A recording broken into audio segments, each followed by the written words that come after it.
இப்ப புதுசா ஒரு பிரச்சனை ஒண்ணு கிளப்பி விட்டுட்டு இருக்கிறாங்க, மும்மொழி கொள்கை வந்து இங்க செயல்படுத்தலைன்னா கல்விக்கான நிதியை வந்து நம்மளுடைய மாநில அரசுக்கு கொடுக்க மாட்டாங்க. எல்கேஜி யூகேஜி பசங்க சண்டை போட்டுக்க முடியுமா? அந்த மாதிரி கொடுக்க வேண்டியது அவங்களோட கடமை, இங்க இவங்க வாங்க வேண்டியது இவங்களுடைய உரிமை. ஆனா இவங்க ரெண்டு பேரும் எவ்வளவு சீரியஸா ஒரு பிரச்சனை ஓடிட்டு இருக்கு. இவங்க ரெண்டு பேரும் அதாங்க நம்ம பாசிசமும் நம்ம பாயாசமும், அதான் நம்ம அரசியல் இனிமையும் கொள்கை இனிமையும். ரெண்டு பேரும் என்ன பண்றாங்கன்னா, ரெண்டு பேரும் பேசி வச்சுக்கிட்டு செட்டிங் எல்லாம் பண்ணி வச்சுக்கிட்டு மாத்தி மாத்தி சோசியல் மீடியாவில் ஹேஷ்டாக் போட்டு விளையாட்டு இருக்கிறாங்க.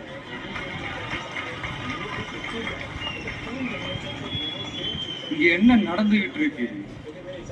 அதாவது இவங்க ரெண்டு பேரும் அடிச்சுக்கிற மாதிரி அடிச்சுப்பாங்களாம்,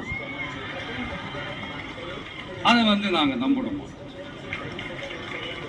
மக்கள் நம்பணுமா? What bro, it's very wrong bro.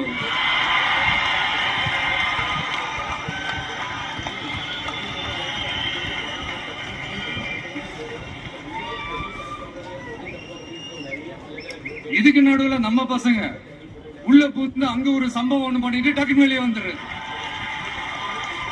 TV K for TN அப்படின்னு சொல்லி, யார் சார் நீங்களா? எங்க சார் இருக்கிறீங்க? ஸ்லீப்பர் செல்ஸ் மாதிரி.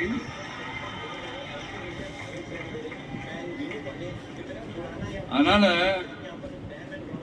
எல்லாம் மக்களுக்கு நாம சொல்லி புரிய வைக்க வேண்டிய அவசியமே கிடையாது. அவங்களுக்கே தெரியறதெல்லாம் எவ்வளவு பெரிய ஒரு ஏமாத்து வேலைன்னு. நம்ம ஊரு சுயமரியாதை ஊரு, நாம எல்லாரையும் மதிப்போம்.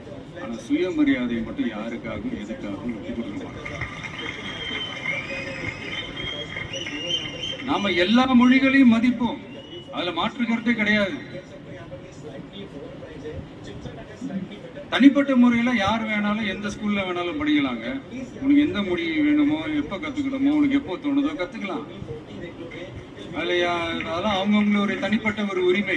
ஆனா கூட்டாட்சி தத்துவத்தை மீறி மாநில தன்னாட்சி உரிமைக்கு எதிராக ஒரு மாநில அரசின் மொழி கொள்கை, கல்வி கொள்கையை கேள்விக்குறியாகி வேறு ஒரு மொழியை